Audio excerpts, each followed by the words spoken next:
beda dengan umat-umat terdahulu. Contoh di surat An-Nisa ayat 160. Ini bangsa Yahudi, bangsa ketek. Kan dia dikatakan kirodatan khosiin, kera yang hina itu orang Yahudi. Karena kezaliman orang-orang Yahudi, surat An-Nisa 160, maka kami haramkan bagi mereka makanan yang baik-baik yang dahulu pernah dihalalkan untuk mereka. Dan karena mereka orang-orang Yahudi sering menghalangi orang lain dari jalan Allah. Itu orang Yahudi yang tadinya halal jadi haram karena kelakuan bejatnya. Tapi umat Islam bejatnya berkali-kali, yang halal tetap halal ila yaumil qiyamah. Bahkan orang Yahudi itu tidak boleh makan, diharamkan bagi orang Yahudi memakan hewan yang berkuku dalam Al-Quran. Itu hewan yang berkuku. Saya tanya, hewan apa yang tidak berkuku? Pitik berkuku, entok berkuku, pedus berkuku, sapi berkuku. Apa yang tidak berkuku? Ulo. Itu panganan. Yang tidak berkuku itu ikan. Ikan itu tidak berkuku. Tapi lihat orang Yahudi, ikan yang hidup di zamannya orang-orang Yahudi pada waktu itu tidak keluar dari hari Senin sampai dari Ahad sampai Sabat, hari Sabtu. Ikan-ikan itu bersembunyi justru keluar pada hari Sabtu. Padahal hari Sabtu hari ibadahnya orang Yahudi. Iwak ini jadi pas mau ibadah, iwak ini metu loncat-loncat. Orang Yahudi mangkel. Kenapa iwak ini dino Minggu sampai Jumat delik, tapi nek Setu mesti dolongol kabeh. Akhirnya orang-orang Yahudi hari Sabtu tidak beribadah, mereka keluar, mereka jolo nangkap iwak hari Sabtu. Akhirnya oleh Allah dikutuk menjadi kirodatan khosiin, kera yang hina. Angel dadi wong Yahudi. Angel milo aja dadi wong Yahudi. Jadi umat terdahulu itu susah. Tapi umatnya Nabi Muhammad, betapa nikmatnya jadi umatnya Nabi Muhammad. Karena Nabi kita umat yang dimuliakan oleh Allah. Karena itulah para sahabat itu sangat mencintai Rasulullah Sallallahu Alaihi Wasallam.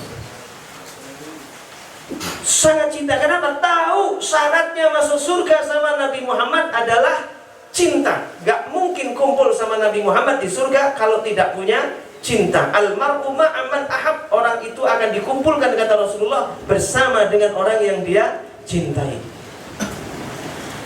Lihat kisah cintanya Abu Thalhah ketika perang Uhud. Abu Thalhah itu di sampingnya Rasulullah, pedang mengarah ke Rasulullah. Abu Thalhah yang nangkis pedang itu. Ada tombak mengarah, Abu Thalhah ngambil tameng, perisai, ditangkis semua pedang, semua tombak panah yang mengarah ke Rasulullah.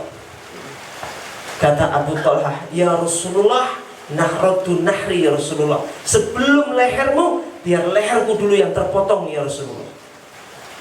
Membela Rasulullah mati-matian, sampai pedangnya Abu Thalhah jatuh, tamengnya Abu Thalhah jatuh. Abu Thalhah gak pegang apa-apa. Pedangnya musuh terus mengarah ke Rasulullah, ditangkis dengan tangannya Abu Thalhah hingga jari jemari tangannya putus. Bayangkan, pedangnya orang-orang kafir ditangkis pakai tangan, pedang lawan tangan, putus tangan Abu Thalhah. Abu Thalhah sudah gak pegang perisai, dipanah. Begitu banyaknya panah nancep di badannya Abu Thalhah. Dikatakan dalam sejarah, Abu Thalhah meninggal itu badannya seperti sebongkah atau seperti sebatang tombak.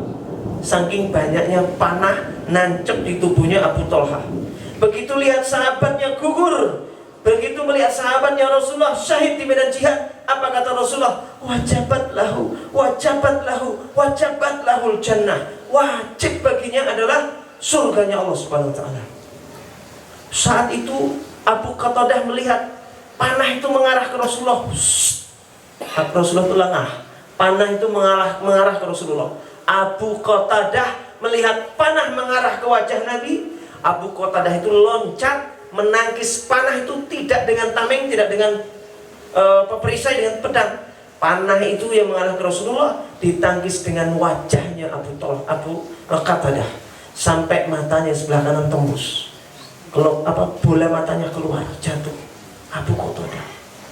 Kalau Nabi Yusuf itu memang ganteng, menyebabkan perempuan-perempuan itu gak sengaja mengiris tangannya sendiri. Itu nggak sengaja, karena melihat ketampanannya Nabi Yusuf.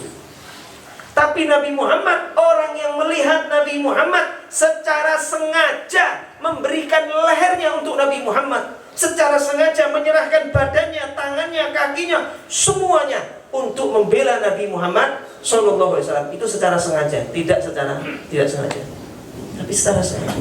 Itu bedanya. Dan ketampanan Nabi Muhammad itu tidak membawa mesum. Orang yang melihat gantengnya Nabi Yusuf, ini perempuan-perempuan pikirannya mesum. Bersama seorang istri Al-Aziz di dalam suatu ruangan, itu ngajak mesum. Tapi semua wanita yang hidup di zaman Nabi Muhammad melihat keindahan ketampanan Nabi Muhammad, yang ketampanannya 2 kali lebih tampan daripada Nabi Yusuf, tidak ada satupun yang otaknya berpikir mesum kepada Nabi Muhammad. Tidak ada. Saking apa? Dijaga izah dan kemuliaannya Rasulullah Shallallahu Alaihi Wasallam. Itu bedanya. Nah, kembali ke ketika perang. Maka ketika itu pedang tombak musuh itu, besi itu mengarah ke wajah Rasulullah. Helm perangnya Nabi pecah, besinya itu tembus ke pipi Rasulullah. Nabi Muhammad terhuyung, Nabi jatuh, ditangkap oleh para sahabat. Saat itu Sayyidina Umar, Sayyidina Abu Bakar. Jadi kalau kita nyebut nama sahabat itu, sebutlah Sayyidina, artinya tuan. Tuan Abu Bakar, Tuan Umar. Jadi sebutnya Sayyidina Umar, Sayyidina Abu Bakar. Jangan sebut Abu Bakar, sebut Umar, sebut Utsman. Utsman itu, Ali itu lain. Iki Utsman bukan Utsman bakul kacang, bakul tahu, bakul sate, bukan. Kayak Cak Umar, kayak lain. Bakul sate. Ini Sayyidina Umar, sahabat Nabi. Itu Sayyidina Umar, Sayyidina Abu Bakar yang berperang di bawah, itu mendengar kabar bahwa Rasulullah itu wafat, meninggal. Mereka naik ke atas posko tempat Nabi Muhammad berperang untuk memastikan keadaan Rasulullah. Saat akan menolong Rasulullah SAW, saat itulah Abu Ubaidah bin Jarrah langsung pegang tangannya Sayyidina Abu Bakar.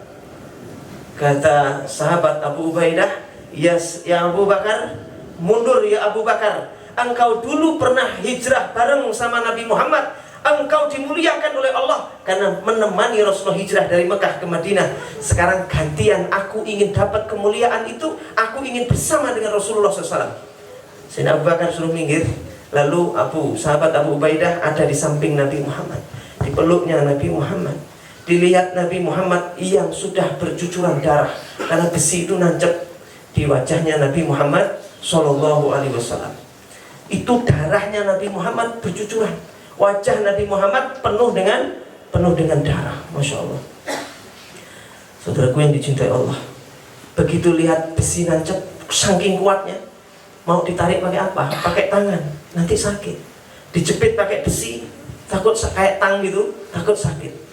Dijepit pakai kayu, takut Nabi kesakitan. Maka Abu Ubaidah menggigit besi yang nancep di pipinya Rasulullah. Ditarik sekuatnya besi itu dari pipinya Rasulullah, ditarik, giginya Abu Ubaidah yang lepas. Bayangkan, saya tarik sampai giginya lepas. Paku nempel di tembok, jenengan tarik paku yang ada di tembok pakai gigi. Sing cepot untune jenengan apa besi? Pasti yang lepas adalah gigi. Begitulah sakitnya sahabat Abu Ubaidah ketika mengambil paku yang nancep, besi yang nancep di pipinya Rasulullah. Tarikan pertama, giginya jatuh. Tarik yang kedua, tarik yang kuat, lepas gigi yang kedua. Abu Ubaidah, sahabat Nabi, tidak menyerah sampai yang ketiga digigit, ditarik. Baru gigitan ketiga, besi yang nancep di mulut di pipinya Rasulullah berhasil lepas. Tapi mengorbankan 2 giginya sahabat Abu Ubaidah. Darah yang muncul itu mau dibersihkan pakai apa? Ini adab, belajar adab. Pakai kain, dan sopan.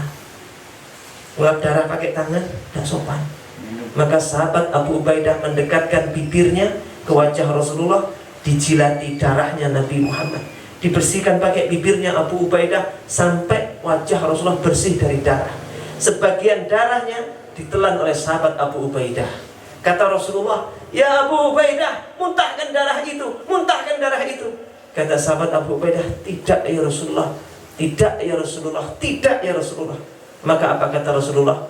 tidak akan tubuh seseorang itu, daging seseorang tidak mungkin terkena api neraka jika darahku mengalir di dalam tubuhnya. Itu sahabat Abu Ubaidah. Luar biasa kecintaan para sahabat kepada Sayyidina Muhammad Sallallahu alaihi wa alihi wasallam. Cintanya luar biasa.